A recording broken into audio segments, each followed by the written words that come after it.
예, 얼마 전 초중 고교생들의 가을 학기가 시작이 됐죠. 강남의 일부 초등학교에서는 학부모들이 자녀들을 반장 선거에 당선시키기 위해 선거 스피치 학원에 보내는 등 반장 선거가 돈잔치로 전락했다는 비판을 받고 있습니다. 한편 어린 자녀를 핑계로 몰직하간 행동하는 부모를 비하하는 신조 맘충이란 단어 들어보셨습니까? 오늘 이 시간 박상혜 샤론 정신건강연구소장, 이동영 시사평론가와 함께 관련 내용 자세히 짚어보도록 하겠습니다. 안녕하십니까? 안녕하세요. 어서 오십시오. 예, 자, 개학을 했습니다. 네. 학교에 좀 관심 있는 부모들은 이제 아이가 돌아오자마자 물어보잖아요. 반장 선거 했니? 이런 말 자주 하잖아요. 그런데 강남의 일부 학교들이 이 반장 선거를 하면서 돈잔치를 하고 있다. 굉장히 이제 반장 선거가 좀 과열돼 있다. 이런 내용은 아는데 돈잔치를 하고 있다. 이건 무슨 내용입니까? 일반 학교에서는 그렇지 않아요. 요즘 엄마들은 굉장히 인지가 발달되셔서 반장이나 이런 것보다는 아이들이 정말로 탄탄하게 많은 경험을 하면서 자라는 게 중요하다. 공부도 물론 중요하지만 이렇게 생각을 하고 있는데 강남에서 이런 일이 벌어지고 있다 그러니까 저는 왜 이렇게 역주행을 하시나 이런 생각이 들고 아이들에게 물론 뭐 아이들이 일시적인 자부심 같은 거를 느낄 수도 있겠지만 정말 더 큰 걸 잃는 거죠. 무엇이냐면 내가 정말 과정에 충실해서 결과를 얻어내는 그 기쁨이나 정말 진정한 자부심을 잃게 되기 때문에 이런 것을 하시는 거에 저는 정말 반대하고 싶습니다. 한 시간에 12만 원 하는 이 선거 연설 학원을 다닌다고 그래요. 반장 선거 하려면 연설을 잘해야 되잖아요. 이 동급생들의 이게 호응을 얻어내기 위해서 스피치 학원을 다닌다고 하는데 그런 얘기 들어보셨어요? 저는 연기가 하고 싶어서 연기 학원에서 스피치를 배운다는 얘기 들었는데 반장 선거에서 이기려고 한 시간에 12만 원이요? 정말 쪽집게 과외 수준인데 그런 걸 한다는 얘기는 처음 들었는데. 당일 그날을 위해서 하는 거 아니에요? 그러니까 예전에는 그 어린아이들의 자신감을 키우기 위해서 대중 앞에 서는 좀 그런 모습을 보여주기 위해서 웅변학원에 많이 보냈었거든요. 또 웅변학원 돈 얼마 들지 않잖아요. 저도 다닌 적이 있어요. 그렇죠. 저희도 다닌 적이 있는데 근데 지금 이것은 뭐냐면 그 목적성을 띠는 것이죠. 꼭 너는 반장 선거에 돼야 된다. 그래서 고액으로 시간당 10만 원 이상 내는. 아, 그래요? 결국 이게 뭐냐. 지금 대학생들이 스펙 쌓기 아주 열심히 하지 않습니까? 그 스펙 쌓기 열풍이 이제는 고등학교, 중학교가 아니고 초등학교까지 내려온 게 아닌가. 그래서 씁쓸함을 감출 수가 없습니다. 이 평론가도 그런 얘기 주변에 들어보셨어요? 이 강남의 어떤 이건 치맛바람으로 해야 되나 어떻게 봐야 되나? 그러니까 저도 일부 그런 사람이 있다고 들었는데 이게 뭐냐면 이제 부모님들끼리 경쟁이 되는 거예요. 처음엔 한두 명만 그러다가 내 자식이 남한테 뒤지는 것 같다고 느껴지거든요. 그렇다 보니까 요즘은 또 자식을 많이 낳지 않지 않습니까? 그러니까 모든 한 자식한테 올인하는. 그래서 아마 이런 경쟁이 좀 과해지는 게 아닌가. 좀 너무 과한 거 아닌가요? 네, 그러니까 이게 돈으로 하면 뭐든지 할 수 있다. 자식을 키우는 건 정말 돈으로만 되는 건 아니거든요. 여러 가지 요소 중에 하나가 경제가 될 수는 있지만 돈으로 뭐든지 할 수 있다라고 생각하는 천빈자본주의 같은 발상이 아닌가 싶은데요. 이것은 마치 아이들에게 왕관을 종이 왕관을 씌워주는 거나 마찬가지인 거죠. 그 왕관이 맨 처음에는 쓰고 있으니까 아 나는 왕인가 봐. 나는 반장이구나. 나는 대단해. 이러고 생각을 하지만 사실은 본인이 얻어낸 왕관이 아니기 때문에 이제 어른이 돼서도 나는 항상 왕관을 쓰고 싶은데 그 왕관을 쓸 능력은 없는 거죠. 경험도 없고. 그러면 엄마가 왜 이제 안 해주지? 돈으로 할 수 있는 게 왜 이렇게 적지? 이런 생각이 들면서 어렸을 때 우월감을 경험했던 아이들이 서서히 크면서 도리어 더 좌절감과 인격 형성에 도움이 전혀 안 되겠네요. 전혀 되지 않죠. 물론 순간에 얻는 건 있겠잖아. 반장이라는 자부감, 이겼다는 승리감. 그렇지만 그것은 정말 짧게 보는 거고 멀리 못 봤다는 면에서 하지 마십시오라고 얘기하고 싶습니다. 말만 번지르게 하게 해서 이 반장 되면 뭐합니까? 그러니까 이게 사실 누구를 위한 선거인지를 봐야 되거든요. 그러니까 아이들이 초등학교 때 선거를 미리부터 하는 것은 선거랑 이렇게 공명하고 정대한 것이고 중립적이고 이런 가치관 심어주기 위해서 어릴 때부터 가르치는 거 아니겠습니까? 그리고 실천을 해보라는 것이고. 그런데 이건 뭐냐? 가외를 해서라도 어떻게든 당선을 시키겠다. 어떻게든 내가 앞서 나가겠다. 내 친구들을 밟고서라도 위에 서겠다. 과당 경쟁이거든요. 이게 과연 아이의 미래, 가치관 확립에 좋은 거냐 안 좋은 것이냐. 분명히 악영향을 끼친다고 봐야죠. 그러니까 부모의 욕심이 결국은 자식의 미래를 망치는 지름길이 되는 거다. 이런 거를 먼저 우리 부모님이 생각해 주셔야 된다라고 하는 거죠. 그래요. 몇 년 있으면 바로 이제 이들 선거를 치를 나이가 되잖아요. 그렇잖아요. 총선 대선을 치를 나이가 되는데 어떤 생각을 할까요? 이게 성인이 됐을 때. 이 여기서 잃는 거는 진정한 자부심이 아니라는 것도 잃지만 사실은 정의, 공정함 이런 것도 이제 굉장히 잘못 이해하게 되는 거죠. 어떻게든지 이기면 되는 거야라는 생각이 드는데 나 혼자만 정의감이나 공명정대함을 못 배운다는 것에서 그치는 것이 아니라 사실은 다른 친구들한테 해를 주고 있는 거거든요. 이렇게라도 해서 이겨야 되고 그 이기는 아이가 반장이 되고 회장이 되는 그럼 다른 아이들이 봤을 때 도대체 선거라는 게 무엇이고 나도 그럼 저렇게 해서 이겨야 되나? 이기면 되는구나. 그게 또 나중에 사회 문화에도 좋지 않겠습니까?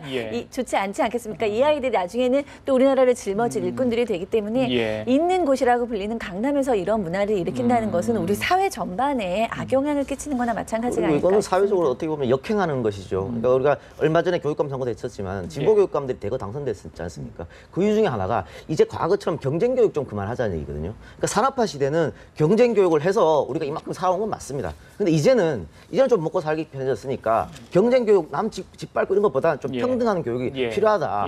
그래서 이민 가서도 사람들이 제일 좋아하는 거 뭐야?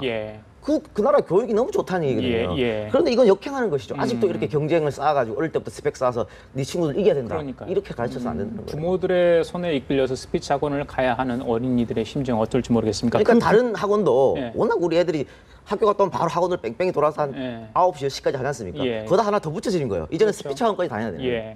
그런 부모를 맘충이라 하나 봐요. 무개념 엄마, 맘충이라고 부른다는데 들어보셨어요? 맘충, 네, 요즘 이제 들어봤어요. 이제 우리 사회에서 참 슬픈 단어죠. 그러니까 내가 환멸하고 경멸하는 대상의 그 뭐 기생충에 쓰는 그 벌레 충자를 씀으로써 나는 이 사람들이 너무 싫어라는 것을 이제 돌려서 얘기하는 거죠. 그래서 맘충이라는 단어가 유행한다고 합니다. 그러니까 무지각하고 개념 없는 엄마들이 일컫는다고 하는데 뭐 이런 경우도 있을 수 있겠죠. 그리고 뭐 지하철에서 아이들이 신발 신고 의자에 올라가도 제지하지 않거나 심지어 이제 식당에 가서 식당 테이블 위에서 기저귀를 간 엄마가 있었다고 합니다. 이제 그러다 보니까 식당들이 노키드 존이라 해서 아이들도 못 들어오게 하고 이럴 때 우리가 이제 맘충이다라는 얘기를 한다고 하는데 굉장히 씁쓸하고요. 맨 처음에 나 혼자 충이라는 단어를 붙여서 어떤 대상을 일컬었는데 그런 마음을 갖는 사람이 아주 많아서 공감대가 형성이 되면 그들을 이제 모모충, 모충 이렇게 부르게 되는 거죠. 아픈 현실이에요. 씁쓸한 거예요. 사실은 요즘에 우리가 워낙 애를 안 낳는 시대이기 때문에 이렇게 애를 낳는 분들을 박수 쳐줘야 되고 어떻게 보면 진정한 애국자들이거든요. 근데 이분들을 벌레라고 비유한다는 얘기예요. 왜 이렇게 됐냐. 어떻게 보면은 어머님들이 스스로 키운 것도 있다라고 봐야 되는 거거든요. 그러니까 노키존이 왜 생겼냐를 봐야 돼요. 우리 그래서 인터넷에서 노키존 찬반 논란이 굉장히 많았습니다만 일견 노키존이 만든 건 타당한 경우가 있어요. 방금 말씀하신 것처럼 부모들이 다른 사람 배려를 하지 않는 거예요. 그러니까 자기 자식이니까 이쁘죠. 자기 자식 하는 행동은 다 이뻐 보이죠. 자기 자식 대변 소변 안 더럽죠. 그러니까 다른 사람도 그럴까요? 그렇지 않단 말입니다. 배려를 해주지 않으니까. 그 일본 예를 들어서 죄송합니다만 일본에는 어린 아이부터 가르치는 게 메이와 가케나 사이가 있어요. 민폐 끼치지 마라. 이것부터 가르치거든요. 아주 뭐 놀이터, 식당 아주 쉽게 올 수 있습니다. 조금 말썽 부린 아이가 있으면 부모가 불러서 민폐 끼치지 말라고 가르쳤지 이렇게 얘기하는 거거든요. 그걸 우리도 좀 그런 점 좀 본받을 필요가 있다. 남을 배려하는 자세를 어린 시절부터 좀 가르쳐야 되는데 그렇지 못하고 있는 현실. 그런데 일부에서 이런 이야기 할까요? 차별이다, 노키존 같은 경우는 그런 이야기도 나올 수 있을 것 같아요. 물론이죠. 저희도 이제 아이를 키워두는 입장에서 제가 아이 엄마일 때는 아이가 들어가기 어렵게 해놓은 백화점이나 옷가게까지도 가면 굉장히 마음이 불편했어요. 도대체 이렇게 아이를 데리고 다니는 것도 나는 너무 힘든데 식당이나 가게 같은 데서 전혀 배려를 해줄 뿐만 아니라 이거를 싫어하는 얼굴을 한다면 정말 아이 많이 낳으래매 이 땅에 아이 부족하다며 뭔가 좀 도와주지는 못할 망정 싫어하지 말아야지 이런 마음을 가졌어요. 근데 제가 또 아이가 커서 그런 일을 겪지 않을 나이가 되니까 이게 너무 싫은 분들의 마음도 이해가 되는 거예요. 식당 주인들은 단골 손님들을 떨어져 나가고요. 그다음에 이제 만약에 아이랑 다쳐서 아이가 화상이라도 입으면 다 배상해줘야 되고요. 참 양쪽의 의견이 참 어려운 문제인데 결국 역지사지하는 마음이 필요할 것 같고 서로에 대한 배려의 어떤 문화적인 성숙함이 필요할 것 같습니다. 그러니까 업주 입장에서 보면 오죽했겠으면 그렇겠냐라는 것이죠. 두 사람들도 손님들인데 왜 그 손님을 받지 않으면서까지 그걸 써붙였겠냐. 다른 손님들한테 피해가 가니까 항의가 들어오니까 그런 거거든요. 그러니까 자본주의 사회에서 그거는 업주가 선택할 수 있는 거 아니냐. 또 이런 반론이 있을 수 있으니까 이건 방금 우리 박 소장님 말씀처럼 서로 그 마음도 마찬가지고 업주들도 마찬가지고 또 다른 손님들도 마찬가지고 다 배려를 하는 그런 마음씀쓰기가 필요할 것 같습니다. 아이를 키우는 입장인데 당신도 아이 키우지 않냐, 양해를 해주면 안 되겠냐 이렇게 할 수 있는데 그 정도가 지나치다는 얘기 아니겠습니까? 그러니까 이제 보통 엄마들 같은 경우에 다 그러진 않습니다. 보통 엄마들 뛰어다니면 뛰지 말아라. 그렇게 얘기를 하는데 또 일부 엄마들이 이렇게 뭔가 심한 그 기저귀를 간다던가 뭐 뛰어다니게 두든다 이런 일이 있는 게 맞으니까요. 그래서 어떤 분들은 이런 대안을 내놓더라고요. 음식전에 한 켠은 키즈존, 한 켠은 노키즈존으로 해서 키즈존에 조금 더 음식값을 비싸게 한다던가 이렇게 해서 아이들이 들어올 수는 있게 해주지만 또 노키즈존을 한다고 해서 이분들이 비난을 받아서는 안 된다. 왜냐하면 또 개인 사업을 해야 되는 분들이기 때문에 이렇게 좀 절충하는 묘안들이 좀 필요할 때인 것 같습니다. 저희 평론가님 맘충 얘기를 했는데 우리 사회에 좀 그러니까 부적절하게 행동하는 분들 또 개념이 없는 분들 아래 꼭 이 충자를 붙이잖아요. 특별히 그런 이유가 있을까요? 네, 그게 이제 그 구구 사이트라고는 일베 사이트부터 비를 배웠던 거죠. 그러면 이제 벌레랑 비슷하다. 경멸하고 아래쪽을 하고 보는 건데 그 요즘에 이 맘충도 있지만은 다른 말로 또 뭐 김치라든가 된장이라든가 이런 거 있지 않습니까? 그러니까 좀 특정하게 여성들한테만 붙이는 것 같은 좀 느낌이 있어요. 예를 들면 뭐 파파충 이런 건 없잖아요. 그렇죠. 그런 거 봤을 때 대한민국에서 여성은 아직도 사회적 약자거든요. 그 주의가 아무리 지금 향상됐다고 하지만 이 사회적 약자들을 골라서 조금 낙인 찍기 하는 것이 아닌가 이런 생각도 들기도 합니다. 그 부분 이야기 좀 해주세요. 왜 여성들의 등에 꼽기 붙어요? 안타깝죠. 된장녀, 김치녀, 뭐 맘충 그러니까, 뭐.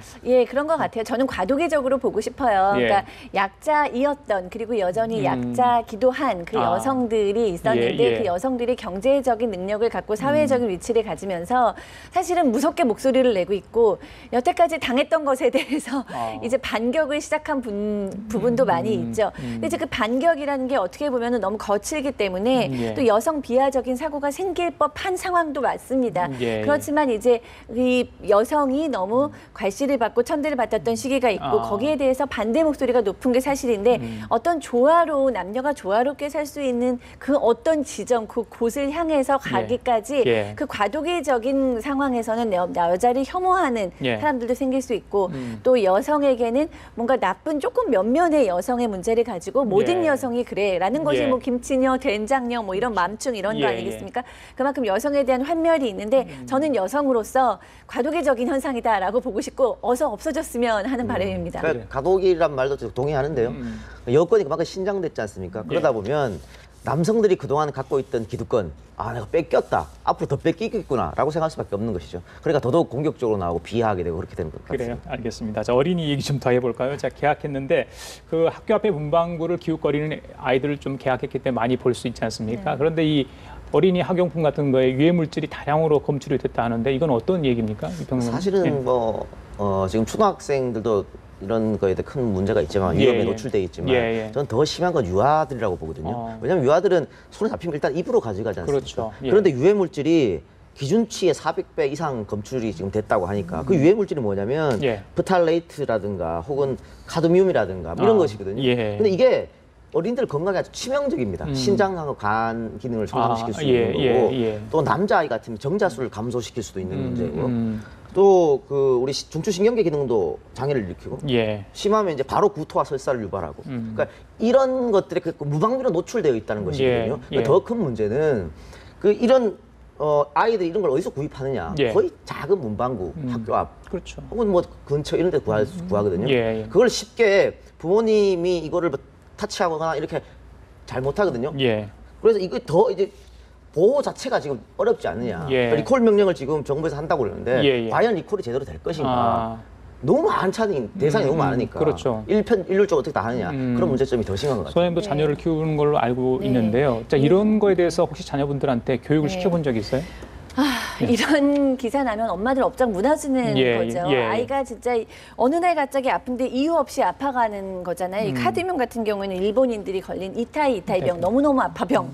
그 병의 그 원인이 되는 것인데 이런 교육을 누가 시켜주겠어요. 사실 저도 모르는데 누가 시키겠어요. 왜냐하면은 제가 이번에 이 제품들이 리콜된다고 하지만 정말 리콜이 되는 것으로 끝나도 되는가 이런 물건을 우리 아이들이 지금 400배가 넘는 초과가 됐으면 어디서 어떤 병이 나올지 모르는데 이런 병을 준 사람들이 그냥 물건 리콜하면 끝나는 건가 이건 반드시 처벌이 들어가야 되는 거고 색출이 돼야 되는 거죠. 누가 이런 걸 만들었나.